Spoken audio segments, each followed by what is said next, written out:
vous vous souvenez que en bas du DAF Samechet Amoudbet, enfin, deuxième moitié, on avait vu la dracha, c'était qui? C'était Rafrizda. C'était Rafrizda ou pas? C'est ça. C'est Rafrizda qui disait que la dracha qu'il fallait faire de ce pasouk, qui est les Ish Ben, etc., c'était que ne peut être rendu Ben Sorer ou Moré que celui qui est né d'un Ish, d'un homme. Ça venait donc exclure l'enfant qui naissait de celui qui était Ben et non pas Ish, qui était donc qui était encore avant celui qui aurait eu un enfant avant d'être arrivé à l'âge adulte. Donc quand cet enfant-là il sera dans l'intervalle de temps où potentiellement on peut devenir Ben Sorer ou Moré, de toute manière il est exclu de cette paracha puisqu'il ne correspond pas au cadre que la Torah a posé. En l'occurrence, qui est les Ish Ben, c'est précisément un Ish qui doit avoir un fils pour qu'on puisse aboutir à cette procédure de Ben Sorer ou Moré. Et on avait vu là-dessus que Rabat, lui, disait, pour Rabat, cette dracha n'avait pas de raison d'être, puisque d'après Rabat, le katan, celui qui n'est pas Ish, qui n'est pas dans cette période-là où il a basculé à l'âge adulte, il ne peut pas enfanter, il ne peut pas, il peut pas se révéler être un géniteur. Il n'y a pas de possibilité de devenir père, en tout cas qu'une relation qu'il aurait puisse aboutir à la conception d'un enfant. Ça, c'est ce que dit Rabat. Donc, venez rapide. Donc, voilà. Et donc, on va le dire oralement. Et Rabat, il prouvait ça, vous vous souvenez, c'est ce sur quoi on s'était arrêté hier. Rabat, il prouvait ça de ce que la Torah disait au sujet de celui qui avait volé, qui avait nié, qui, suite à sa reconnaissance, aurait voulu ou devait, de toute manière, rendre l'objet du vol. Et la Torah formule, et si jamais il n'y a personne à qui rendre l'objet, parce que la Torah disait Im en ilaish goel, si l'homme n'a pas d'héritier, goel dans le sens d'héritier. Donc, Rabat, il expliquait, ça n'existe pas, quelqu'un qui n'a pas d'héritier. On a tous, en remontant jusqu'à un certain niveau, de toute manière, un héritier. Donc, ça concernait quoi? Ça ne concernait que le guerre, parce que celui qui s'est converti, il est coupé en termes de généalogie par rapport à sa famille d'avant, on repart à zéro, qui est Katan Shenolad. Et la Torah, elle a dit donc Ish, et Ish, alors voilà, et la Torah en formulant Ish, ça veut dire qui en la Ish Goel. Il n'a pas cet homme-là d'héritier, ça n'est que s'il est un homme, notion, connotation d'homme adulte, que tu dois rechercher des héritiers s'il en a, pour le Ger Shenit Gayer, mais s'il n'est pas arrivé au statut de Ish, c'est même pas la peine de chercher. C'est pour ça que la Torah, elle cible, elle précise que cet homme-là n'aurait pas de Goël, n'aurait pas d'héritier, mais ça n'est que celui qui est déjà homme qui potentiellement serait en situation d'avoir des héritiers, à l'exclusion de celui qui n'est même pas encore Ish, qui lui, donc Katan, le Katan, qui lui, l'Agmara disait, vous vous rappelez, c'était les mots d'Agmara, Iyata tsarir l'arzor alav, tu n'as pas besoin de rechercher, de faire une enquête sur les éventuels héritiers qu'il aurait, parce que Beyadoua, c'est connu, c'était la troisième ligne dans l'Agmara, là, Beyadoua, c'est connu, chez Enlo Goalin, qu'il n'a pas d'héritier. Ok, donc là, on a vu qu'il y a une différence, il y a une marloquette. D'accord, on avait relevé le fait que c'est étonnant que cette marloquette, ça semble être une marloquette sur la réalité, sur la metsiout, même si je vous avais dit que ça arrive parfois, mais c'est des choses qui, a priori, auraient dû être tranchées avec l'existence d'un cas, voilà, qui serait, il suffirait qu'un katan ait eu un enfant, enfin qu'il ait pu, en tout cas en âge, avant d'être en âge adulte, d'avoir pu avoir pu donner naissance enfin naissance, 9 mois plus tard, à un enfant pour savoir qu'il est tranché définitivement. Le katan, il peut oui ou non avoir un enfant. Alors, quoi qu'il en soit, venons continuer l'Agmara. Donc, on est à la quatrième ligne de l'Agmara. Étivé Abaye. Donc, il y a Abaye qui vient objecter sur ce que Rabat objecté, lui, enfin, sur ce que Rabat pense que le katan ne peut donc pas enfanter, ne peut donc pas, voilà, n'est pas en mesure d'avoir une relation qui permettrait une conception d'enfant, de bébé. Et Tivé Abaye, il objecte Abaye. C'est marqué dans la Torah. Veish, alors le pasouk, vous l'avez dans la marge, là, vous l'avez le pasouk dans la marge, c'est Veish ki ishkav et isha shirvat zara, shirvat zera. Veish, c'est un homme, qui ishkav et isha, qui aurait donc une relation avec une femme. Shirvat zera, une relation zera, zera c'est la semence, donc une relation, voilà, une vraie relation. Veish ifra necherefet le ish, et cette femme en question, elle serait une chifra. La chifra, c'est la servante. On appelait necherefet le ish. Il y a différentes explications dans la Gemara. C'est quoi chifra necherefet le ish? L'explication la plus courante, c'est le Marloquet Rabbi Akiva, Rabbi Ishmael, que c'est une chifra qui est à moitié libérée, qui est, d'accord, c'est une chifra qui est à moitié, la chifra Kénaanite, c'est l'équivalent du Eved Kénaani, c'est l'équivalent du Eved, donc pas le Eved Ivri, mais le Eved Kénaani. Et imaginez qu'elle appartienne à deux personnes en même temps. Si l'un des deux libère sa moitié, donc elle est considérée comme à moitié libérée. Enfin, quoi qu'il en soit, laissons de côté la définition de Shifra Nechere Fet Leish. Un homme, ce qui nous intéresse, c'est la nature de la relation. Dit la Torah, Veish, un homme, qui aurait donc une relation Shirvat Zera, d'accord, avec cette notion de relation avec cette femme-là. Donc, dit la Gemara, Veish, Enli, et la Ish, je n'ai que un Ish, que un homme, c'est-à-dire que ces règles qui sont rapportées dans ce passage de la Torah ne concernent que le cas où il s'agit d'un Ish, d'un homme, d'un adulte, qui a donc eu cette relation avec cette chifra. Bente Shashanim Veyom Echad, un enfant qui aurait 9 ans et un jour, chez Raoul Lebia, qui est apte à la relation. C'est-à-dire qu'on considère que à partir de 9 ans, l'enfant, il est déjà apte à avoir une relation. Minaïn, d'où sait-on que les mêmes règles s'appliquent, que celles qui sont évoquées au sujet du Ish qui va avec cette femme. Talmud Lomar, c'est ce que vient apprendre Veish. Il y a marqué Veish, et l'homme. Ce V, ce Vav supplémentaire, d'accord, il vient inclure une autre catégorie de personnes, en l'occurrence celui qui est en mesure d'avoir une relation, mais qui n'est pas véritablement homme, c'est-à-dire le katan qui a 3 ans, qui a 9 ans, et 9 ans et un jour. D'accord. Alors, donc tu vois bien que le katan, il est aussi en mesure d'avoir une relation, surtout que c'est la fin du pasouk, ce que la Gemara ne cite pas, mais ce que je vous ai dit, shirvat zera, shirvat, d'accord, beshor becha, ton coucher, ou kumecha, ton lever, shirvat zera, donc la couche, la relation, zera avec la semence. Donc apparemment, le katan de cet enseignement-là, de cette braïta-là, il est tout à fait concerné par cette relation qui peut être, semble-t-il, menée à la conception d'un enfant. Lui répond Rabat, Amar le, il lui dit, donc il y a Rabat qui répond à Abaye, Yeshlo enomolide, venomolide.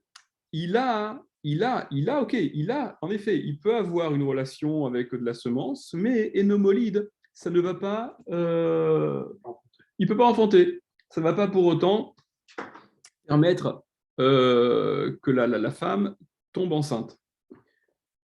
Qui te voit chez lui via shlish damé. C'est comme une récolte qui n'est pas arrivée au tiers de sa maturation, et une récolte qui n'est pas arrivée au tiers de sa maturation, enfin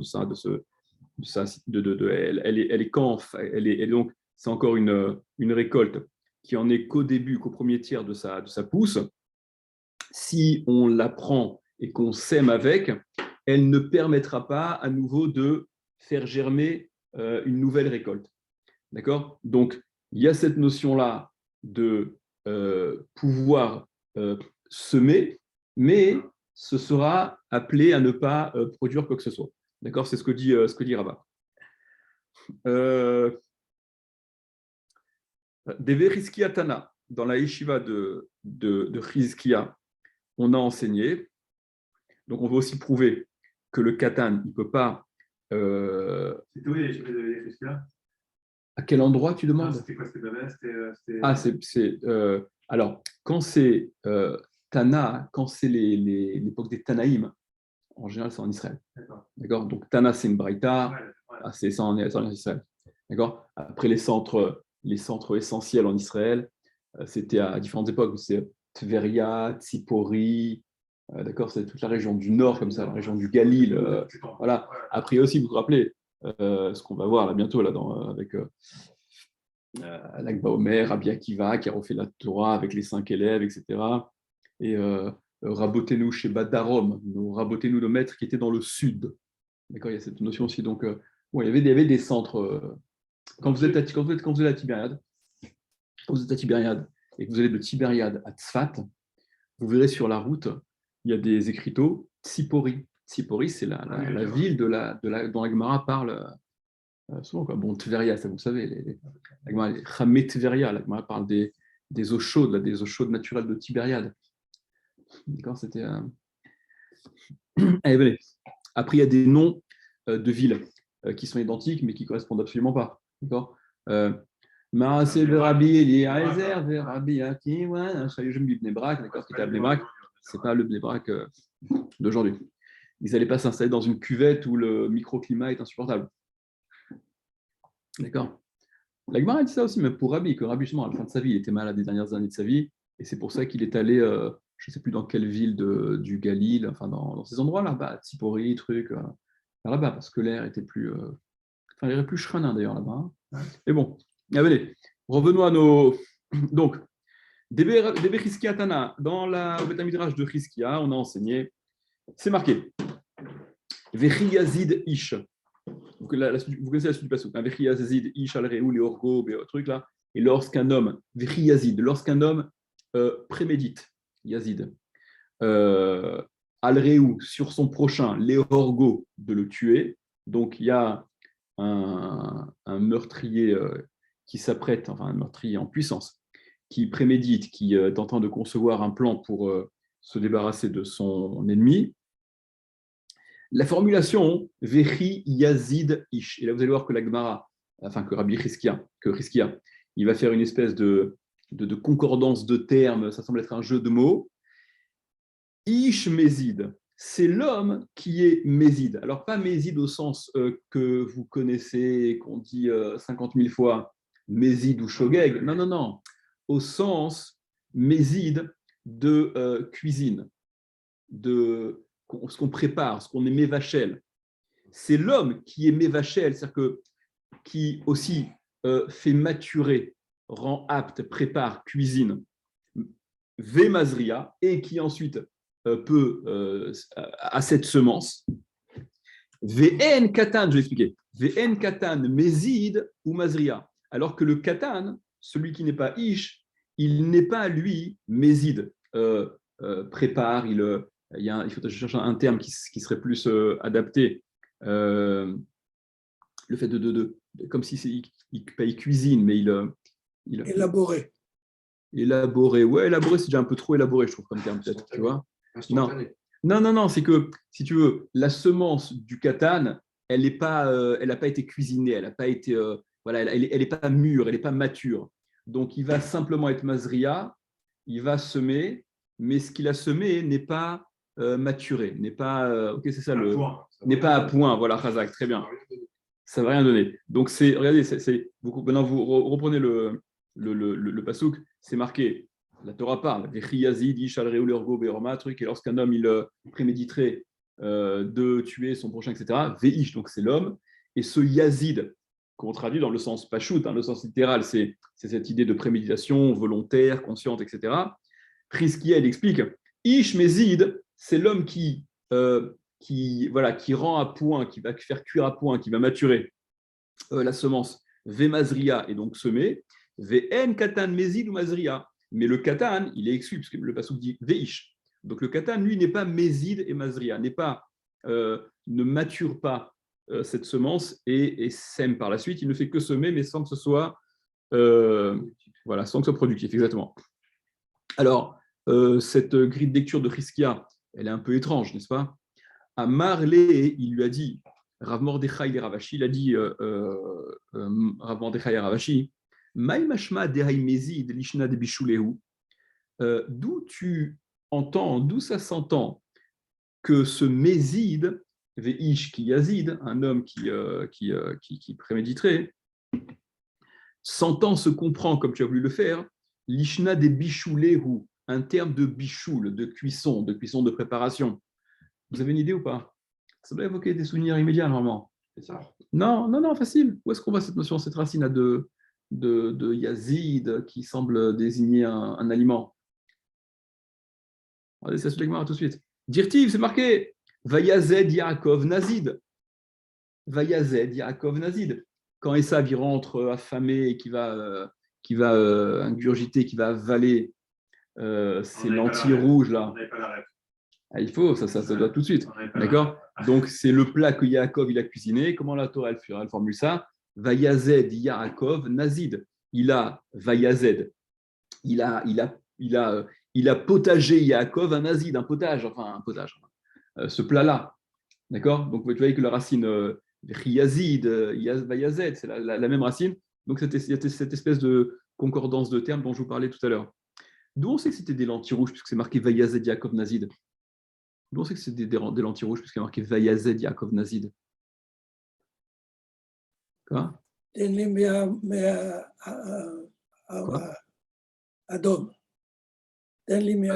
Oui, bon, tu dis une bonne moitié, Khazak, donne-moi de ce Adom-là rouge. Tu as répondu à la moitié, très bien. Mais d'où on sait que c'était des lentilles qui étaient rouges? Que c'était des Hadashim? Eh bien, on le sait parce que c'est marqué explicitement. Nezid Hadashim, c'est marqué là-bas. Nezid Hadashim. Il faut lire la Torah un peu, le jeune. Hein. Ok. Question supplémentaire. C'est marrant parce que c'était les questions. Ouais. Et c'est marrant quand j'étais à la Yeshiva. Hein, c'était à la Yeshiva, c'est-à-dire que moi, je rappelle que moi, je débarquais. Moi, je débarquais avec. J'avais un truc de base zéro par rapport à tous, quoi. Mais au niveau du roumage et des trucs comme ça, je ne sais pas si c'est plus de sérieux à la choule, ou je sais pas, ou le fait de, je ne sais pas pourquoi, mais la paracha apparemment, ou même d'autres psukim, ou shirachirim, que les sfaradim font, tu vois. Et donc, cette question, elle avait été posée à la choule, à la yeshiva. Les mecs disaient, ah ouais, c'est bien. Il y a une Nezid Hadashim, quoi, c'est marqué, ça, c'est un truc c'est évident, ça me semble, c'est évident. Ou bien l'autre question, dans le même ordre d'idée.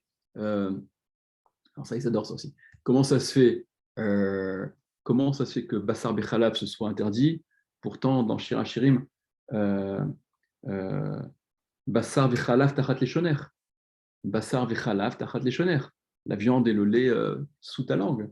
Tachat Leshoner. D'accord? Donc voilà, c'est question qu'on va aussi. Alors, comment vous répondez à ça? En fait, c'est marqué nulle part, Bassar Bechalav Tachat Leshoner. C'est des vaches Bechalav Tachat Leshoner. Du miel et du lait. Vous suivez pas chez Rachel? Je confirme. Voilà. Okay. Je lis la feuillée de. Aïe. Que Dieu nous préserve. Allez. Allez, continuons. On ferme la parenthèse. Question supplémentaire. Enfin, objection supplémentaire. VA, Tana de Rabbi Ishmael. Ah, mais voilà qu'on a enseigné dans la yeshiva de Rabbi Ishmael. Ben, au sujet du Ben Sorer ou Moré. Ben Velo Av. C'est le Ben, le fils, qui peut devenir, donc qui devient Ben Sorer ou Moré, Velo Av, et non pas le père. Qu'est-ce que ça veut dire?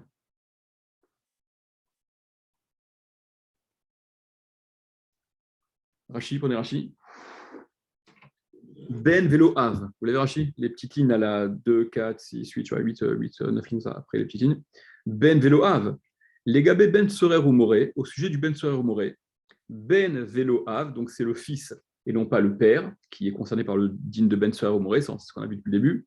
Veka Salkada Ater, et donc là, on est dans la compréhension première, dans cette éventualité, qui nous ferait comprendre que des mamrit ben shekvar nolad loben, que ça exclut le fils shekvar nolad loben, qui a déjà eu lui-même un fils, des chouves que dès à présent, et nona assez ben sorer ou moré, il ne peut pas devenir ben sorer ou moré, vei katan lomolide, et si le katan, donc celui qui n'est pas encore adulte, ne pouvait pas donner naissance, eridame d'itstarich lemiouté, pourquoi serait-il nécessaire de l'exclure? Vous comprenez ce qu'il explique ou pas?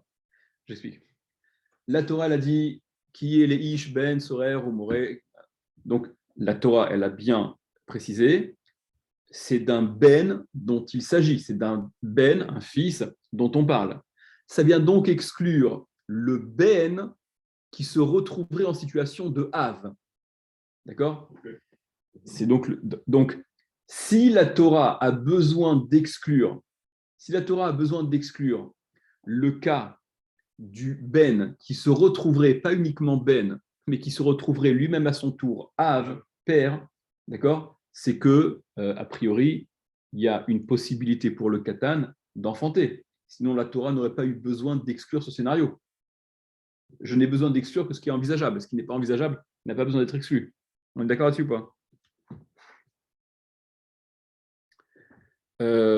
D'accord, donc voilà, donc là c'est une preuve qui va à l'encontre de Rabat, n'est-ce pas? Que là ça va dans le sens d'envisager qu'il peut, oui, enfanter.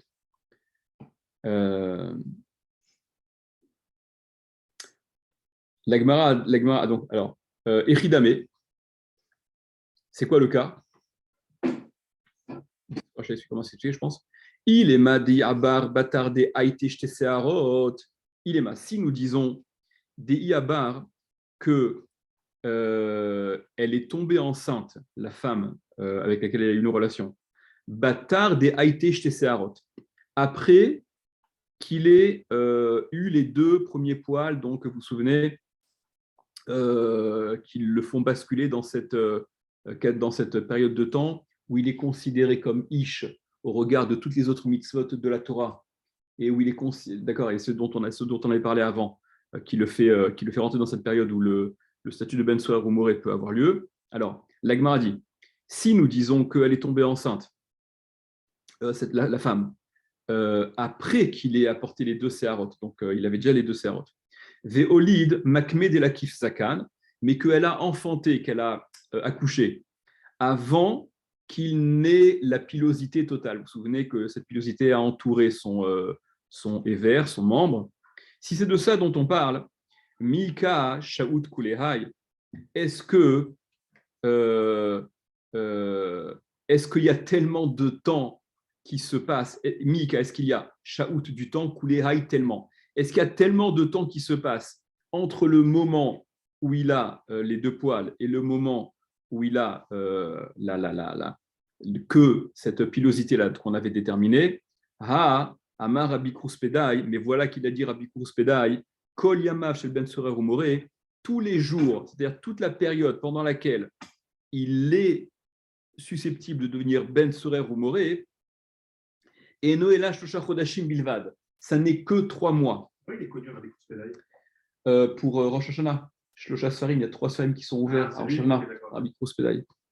D'accord. Donc, il a dit Rabbi Krouspedai que toute cette période-là ne dure que 3 mois. Donc c'est pas possible d'envisager qu'elle soit tombée enceinte après qu'il ait eu les jetés Séharot et qu'elle ait enfanté avant qu'il ait cette pilosité totale, d'accord? Parce que ça dure que 3 mois au maximum, ok? Enfin, la période où il est Ben Soer Moré.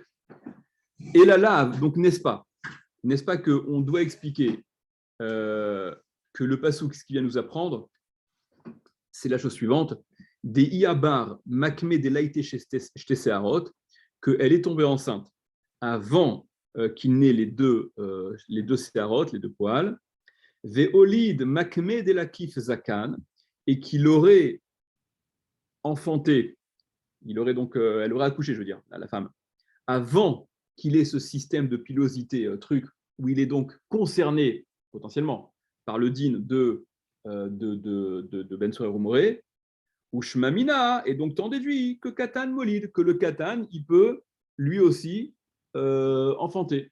D'accord? Comprenez? Je ne sais pas si ça a été clair. C'est que si le limoud de l'Agmara, il vient t'apprendre, enfin si le limoud que l'Agmara fait, je veux dire, de ce pasouk-là, enfin de cette dracha, que le Ben Sorer, il est Ben Sorer que s'il reste Ben, pas s'il devient Av. Maintenant, quel est le cas où il se retrouverait être Av, père, et ne pas pouvoir être concerné par le statut de Ben Sorer au Morel? C'est ça. Donc, voilà. Alors, c'est quoi le truc? Si tu me dis, parce que... Non, mais ça, le truc, c'est que si tu me dis, tu sais quoi, on parle du cas où elle est tombée enceinte, mais quand il avait déjà les 2 poils, ça veut dire on exclut l'hypothèse qu'il puisse concevoir étant Katan. Le problème, c'est qu'il n'est potentiellement Ben Soer au Moré à partir du moment où il a les 2 poils que sur 3 mois au maximum. Donc, ça voudrait dire que si tu refuses qu'il puisse concevoir étant Katan, donc tu n'acceptes d'envisager qu'il puisse concevoir qu'une fois qu'il a les premiers signes de puberté, mais la période potentielle pendant laquelle il peut devenir Ben Soer ça n'est que 3 mois, c'est compliqué, même si c'est Superwoman, la femme, qu'elle tombe enceinte et qu'elle accouche au bout de 3 mois, dans les 3 mois. Donc, ce n'est pas de ça dont on parle. Donc, n'est-ce pas que ce dont on parle, qui vient exclure cette situation potentielle, enfin cette situation où il est potentiellement Ben Soer ou Moré et où il ne le serait pas parce qu'il se retrouve être père pendant cette période-là, c'est que fatalement, il a conçu, elle est tombée enceinte avant les jetés séharotes, avant les 2 poils, quand il était Katan, et qu'elle a accouché pendant cette période-là où il est devenu, c'est là où j'ai besoin d'exclure qu'il est Ben Soer ou Moré, parce que c'est là où il est père. Donc ça t'apprend, quoi qu'il en soit, que le Katan, il peut oui être molide, que le Katan, il peut oui concevoir. Répond l'Agmara rejette, elle va expliquer différemment. L'eau, non, pas du tout.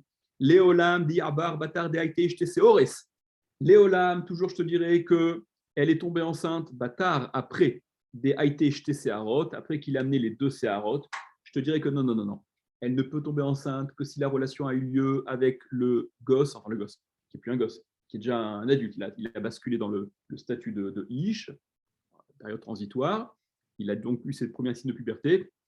Véolide Batar de Akif Zakan, et que donc fatalement, elle a accouché après qu'il ait eu ce système pileux là, qui entoure, comme on l'a expliqué, etc.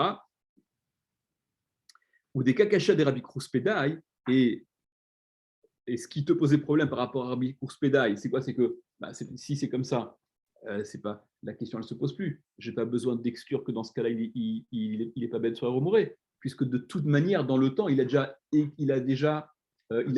dépassé, il a bien excédé la période pendant laquelle il peut être Ben Soer au Moré. Alors, ou des Kakasha des Rabbi Krouspédaï, qui ata Ravdimi, quand il est venu Ravdimi, donc quand on dit il est venu, vous vous rappelez, c'est toujours de Babel en Eretz Israël. Amar, il a rapporté ce qu'il disait en Eretz Israël. Amre Bemarava, ils disent à l'ouest, d'accord, donc l'ouest c'est Eretz Israël, par rapport à Babel, par rapport à Babylone, à l'Irak. Israël, c'est à l'ouest, évidemment. Donc il dit Amre Bemarava, Ben, un fils, donc le fils, Ben, qui peut être Ben Soer Moré, Velo Araoui Likroto Av, et non pas celui qui est apte à être appelé père. Qu'est-ce que ça veut dire? Regardez. Bon, c'est que peut-être non, on a encore un peu le temps là, ouais. 3 minutes, moi je vais. Alors, venez, rapide, venons faire un chiffre. Regardez.